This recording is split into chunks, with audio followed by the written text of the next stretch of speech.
Hi everyone, in front of me I've got Itel S25 and let me share with you how to enable the night light or eye comfort mode.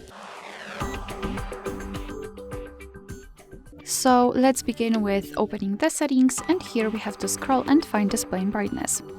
Then let's scroll down and find the eye care. You can turn it on without the customization just by tapping on the switcher, and you can see that the screen turns a little bit yellowish or amber. It is in order to filter the blue light.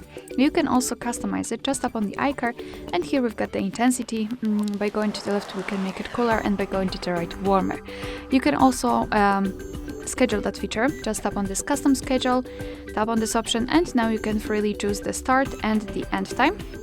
And of course your device will apply the mode accordingly, or you can set it from sunset to sunrise, and here your device will automatically decide when the sunsets and sunrises are. It is location based. So this is the whole customization of this feature, and if you want to have much faster access to it, simply unroll the top bar. Okay, let's unroll it fully and find the eye comfort icon, so the eye care. Just tap on it to turn it on, and tap on it again to turn it off.